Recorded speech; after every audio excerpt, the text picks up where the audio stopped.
Grinding gold camo on Black Ops 7 is easy as long as you use this method, so I'll be showing you the best perks, equipment, attachments, and mode to play to speedrun your gold camo. If you do find this video helpful, make sure you join the tank by subscribing. This entire camo grind is basically just on headshots, and so a lot of this video is just going to be over how to get the most amount of head on the game. In this game, it is a little bit easier than it was in Black Ops 6 though, because all you need is 80 headshots, but the modes make it a little bit more difficult, and there's a special strategy that I do recommend until Nuketown comes out. So for every gun except for the shotguns and the launchers and then the sniper rifles, you're going to need to get headshots. So for the first thing to get a lot of head is that you need to have very good accuracy. You need to have the best controller settings. So we're going to be first going over that. Now, you don't want to think about it too much. Some people get stuck in a loop and then they just start tweaking with their settings. You can get used to any settings. It's just finding one that's consistent with you and can give you consistent centering, which is like when you're moving around the map, you want to have your aim wherever an enemy could be, so you can just ADS and fire. In this strategy, you don't really move around too much. It makes the game actually a lot easier because everybody tweaks, but I do recommend a sensitivity around like 1.5 to 1.8.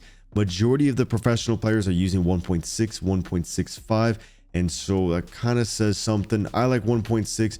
Majority of you guys are probably going to like something around there as well. You can lower the sensitivity multiplier. Some people would say to lower your sensitivity, but once you have good centering and you just get used to your sensitivity, you can literally use anything and you'll be perfectly fine. I don't really recommend lowering it, but if you do want to lower it, I would lower it to like 0.80 at the max. And then you can go over to your aiming advanced settings. This is where it's actually important. You need to have dynamic. Makes your aim astronomically stickier. You have to use it on this game. If you do lower any of your sensitivity multipliers and put it on instant, it's going to feel a little bit better. Say you have too much aim assist, you could lower this. The lowest I would go is probably like 0.92, but if you combine those things with the dynamic, you should be able to have way better aim. I'm going to be doing an aim guide later, like probably tomorrow, and so if you want that, make sure you check out on the channel and you should be able to hit a lot more of your shots. But I'll be going over a lot of those details in this game as well. But also controller vibration, you'll have better aim if you turn that off. Dead zone inputs, I would keep it between like 3 and 5, even if you have a little bit more stick drift. I wouldn't go too crazy, given sometimes like a higher dead zone can make it feel more sticky, but then it's less responsive. And I just got a new controller, so I'll have mine at 3. And that is gonna wrap it up for all of the, the main controller settings. Oh, actually, no, you got to go over to your graphics. And this is insanely important. The field of view, I honestly, if I'm sweating my balls off for the head, I'm gonna not have my FOV anything past 105. When I'm making videos, it's kind of fun to have a higher FOV. It makes it feel like you're moving around faster, but it's multiplayer. The maps are tiny. You don't need a huge FOV here. Since the higher the FOV, the smaller the enemies are going to be. So if we lower this, a lot of the optic players and other pro players use like 97, 98. I know Mercules, he uses like 105.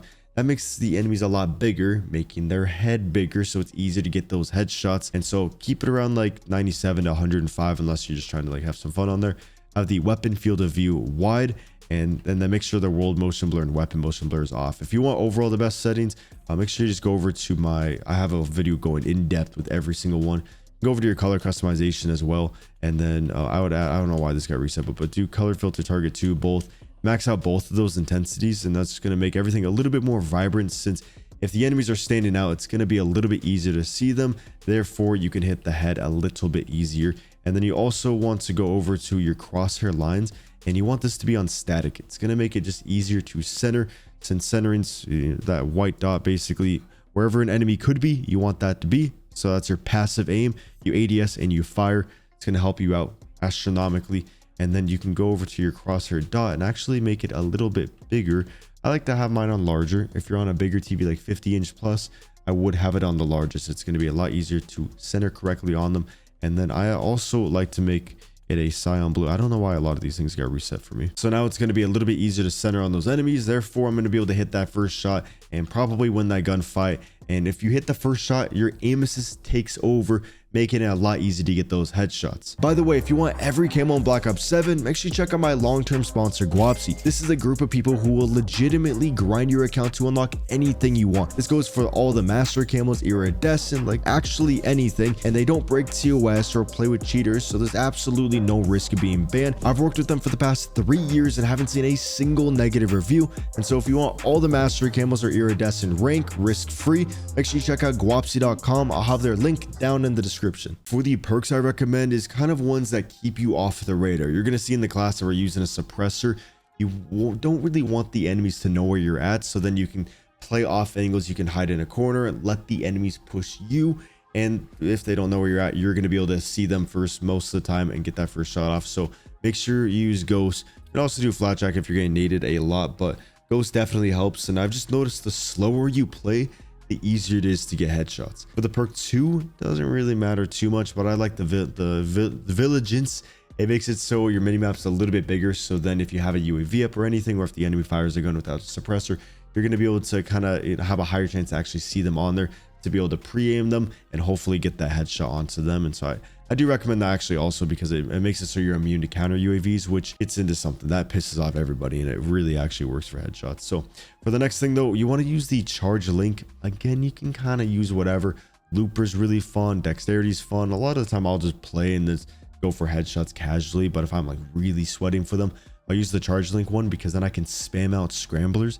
This makes all the enemies too weak, and in the game mode that we're going to be using, this makes it really easy to get those headshots because they're looking for that. They don't know where you're at, and it just really just makes them just dumb. They lose chromosomes when you put down the scrambler. Charge link, you're going to be able to get a bunch of those. The tactical, I was going to say use stun. The stun is still great because you can stun them and then you can get that headshot. For me, I would rather just stay alive and try to get my streaks and get my UAVs, which are going to lead to more headshots. And so I personally like the stim shot. Then I'll do like a little movement boost on there. It helped me hit that flow state, get a couple extra kills. Lethal really doesn't matter. For the secondary, I would definitely use a launcher. For the launcher, this is super easy for gold. You literally just get kills. You just literally go terrorist mode on them and just blow up everybody. I wouldn't really use a pistol on there. I would actually, like, you'll get the pistol headshots faster when you dedicate yourself to using them rather than just having the secondary as your pistol. So always use your launcher and just get some kills whenever you see a big cluster of them if you want. But so that's gonna wrap it up for like, oh, we can go into the class now. So for the method that we're gonna be using, this is the class that you want to have. You want to use an optic. It's gonna make everything a little bit more precise. I don't mind the ACOG, so if you're sitting back playing a little slower, you can get a nice little zoom on them. But I just noticed like I just do better all around when I have the nice elo sight, so that's what I recommend you guys to use. For the muzzle, I would use a suppressor. Keeps you off the radar. Compensator is not bad because it's easier to land the rest of your shots. Some of the guns in this game do have a lot of recoil, so if the gun is bouncy, I have to use the compensator. But if you can get away with the suppressor, use the suppressor. You don't want the enemies to know where you're at. You want to be hidden on the radar. For the barrel, I would definitely use a damage range barrel. And this, I know this is gun specific, but it also really applies to the LMGs, the marksman rifles, and everything. You want to use a barrel that has a lot of damage range, so then it doesn't take 2 headshots unless you're playing hardcore, but even then sometimes it will take that. The bolt velocity could screw you over a little bit. If it's anything between like 700 plus, I would just use the damage range barrel. If it's below 700, then you might want to use a bolt velocity damage range barrel, unless it's like an SMG. And so kind of look at your stats right there and just kind of judge it off that. I would go over every gun, but it's going to take 3 years, so it's just a good general guide. Typically, I've been liking the enhanced because it adds a lot of flinch resistance, so it's easier to stay on target if they happen to hit any shots on me. I'm only playing hardcore. I'll probably use the iron hold, so then everything sways less, making it easier just to one tap their head, and I just have a less chance to miss. I really like the 60 round mag because you can just spam out so many shots. You don't have to worry about anything. You can play in a nice little off angle. They all run past you, and then you just start unloading everything on them, and you just never have to worry about reloading. But if the mobility is annoying, I would use a smaller mag, but definitely use like some sort of extended mag. It makes the headshots a lot easier because you do miss occasionally, since you have to aim for the head. You're not going to just get headshots if you don't aim for the head. You're going to miss some shots. Extended mag helps with that. Typically, I'll use the hex cut grip just to make the gun have less delays. And if I need to use it up close, it's going to be a little bit easier to use it up close.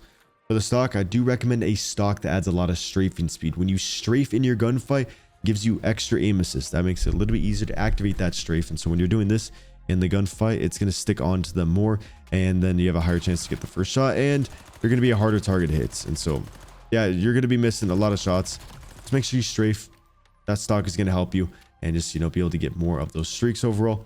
And then for the last attachment, I would recommend something like the recoil springs, unless you want to increase damage range, and then you can do the overpressured.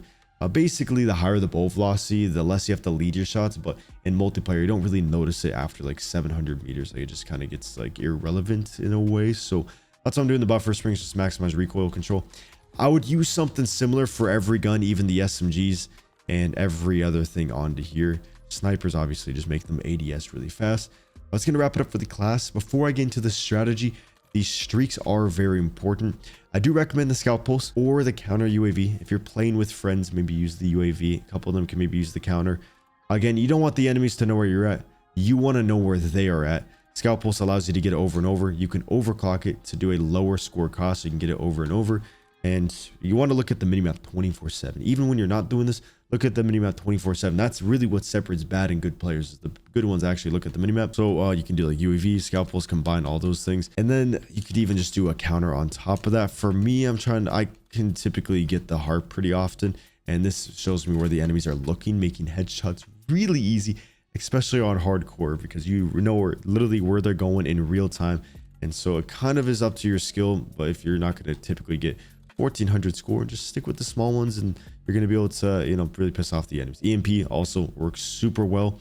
And so that wraps it up for all these streaks. Now for the game modes that I recommend for you to play. So you got two options. You can play a core or you can play hardcore. Hardcore, it's always going to be, or 99% of the time, it's going to be a one-shot headshot. Although you don't have any of your HUD, it's really annoying to play. But if you can get UAV, then you know where the enemies are at, and you can kind of like get nice little cross angles and let them run in front of you. It is pretty easy in hardcore, especially if you have some friends. So I would kind of go between core and hardcore, because you don't want to just go insane and just get your brain numb and then you start playing slower and doing worse. And like, you probably got work tomorrow, so you don't want to like stress yourself out too much. And so I recommend core though. I like core. I have a lot more fun over in core. The game modes you can play: domination, hardpoint, overload. The commonality, the common thing between them all, you know where the enemies are going to be. You want them to push you. You don't necessarily want to push them. Overload, you can get some nice spawn traps. That's when you want to push up when all the enemies kind of died. So then you can kind of push them back in their spawn and spawn trap them a lot. And it makes it pretty easy. I'm not going to explain how to play this, but when you play this game mode, you're going to see, you know where they're at. They always spawn in the same places unless you push too much in their spawn, but you're going to know where they're coming from. You can play some nice off angles. You don't have to really just think too much. It's such a brain dead game mode. Literally tells you where they're at. You can even grab the EMP device, which you have to bring that to their objective. You can do a little scummy thing and just kind of sit there and let the enemies push you. Your teammates are going to hate you. But what if you're in a 6-man and you guys are all camo grinding?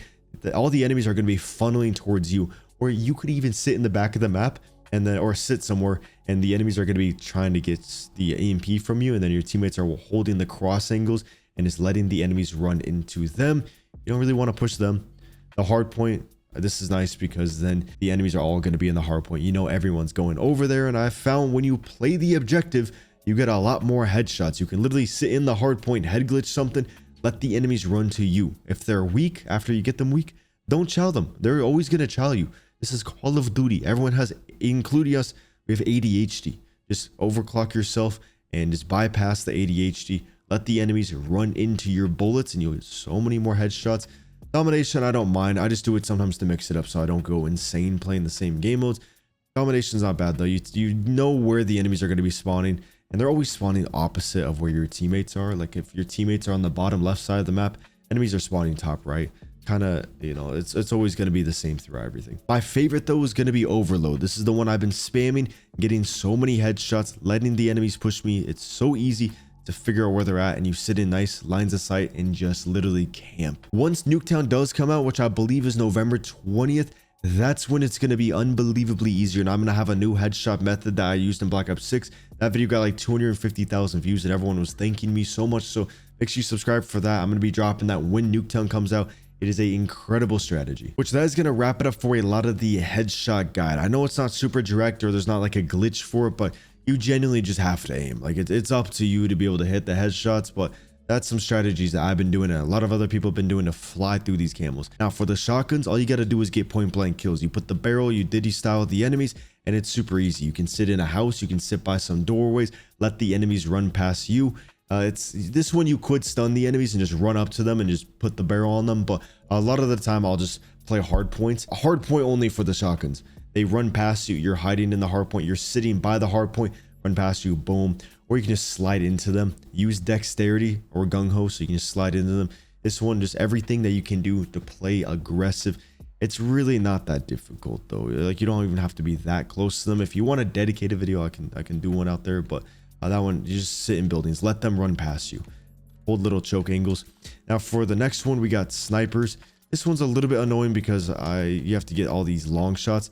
I mean, not the one shots. Long shots are going to be in the special camos, but the one shot's easy. You just make the gun extremely fast. Just have a good time, throw in like a nice little elo if you want, but just let the enemies push you again. Same strategy. You're just getting some one shots. You just got to actually play the game. It's pretty basic, which is how a lot of these special camos are going to be. You just got to play the game. A lot of them are like gun specific, but if it says get close, get double kills, play hard points. If you just gotta get some headshots or weird specific kills, play the overload.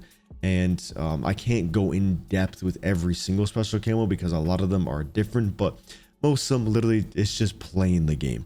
I've noticed for like explosive ones though, like if I'm using like my rocket launchers, a lot of people don't have flat jacket on. Like I was getting a lot of kills by just like when I pick up these, or if I use these, it's super fun just to blow them up like that in regular core. Hardcore, you're typically always going to kill them, but regular core is pretty easy. With this one in overload, you know where all the enemies are and you just fucking blow them up over and over. And you know, it's pretty simple to be able to get through the launcher ones. And if later on in the launcher ones, it's going to ask you to basically like, you know, shoot down some streaks and stuff like that. You can just die a bunch. Your whole team can go die a bunch and just let them actually call in streaks, and you're good to go. Basically for special camos, you'll see you just play the game, get a lot of kills, get into those engagements with the strategies I said before. Now for the mastery camos, this is going to be you get 3 kills without dying 10 times with the M15 mod. This is where for some people it's a little bit difficult because you're thinking about it. If you're thinking about it doing anything, you're gonna be a little bit weird with it. That's why sometimes if you're thinking about hitting the headshots, you miss every single bullet in the book. But just try to just play the game really. Once you notice you have 2 kills, maybe play a little slower. Just in general, let the enemies push you. Everybody's tweaking, trying to jump around. You don't really need to do any of that. Just go play around the objective. They're going to be pushing into you. And this game, just so you know, it does have SBMM. So if you play with your bad friends, maybe if you have a girlfriend, respectfully, I know people are going to cancel me. I don't give a shit. You play with her and you're going to get a lot more camos. I promise you. You'll get so many more camos. Or if you have an extra console, you can just queue in with that console or join it once it finds a game. And so if you can bring down the SBMM, do so. You're going to enjoy the game a lot more. And so for this one, just play normal. Don't think about it. You're going to get it. Play around the objective and let the enemies push you in camp, and use a suppressor so you're off the radar. You can still use literally everything else the same on here. You can just get a lot of ammo. Just spam out things. Just sit up. Be annoying. The enemies aren't going to know where you're at because you got ghosts. You got the cold-blooded. You can just basically use all that stuff, and it's going to be easy. Which that is going to wrap it up for this video. If you have any questions, let me know in the comments, and I'll try to go a little bit more in depth for you. But there's a lot of variety within those special camos. A lot of this game, literally just play the objective, go around the objective, know where the enemies are at, and make sure they don't know where you're at, and you're going to do so much better. I hope you did enjoy. Subscribe, leave a like. I wish you the absolute best of luck on your camos.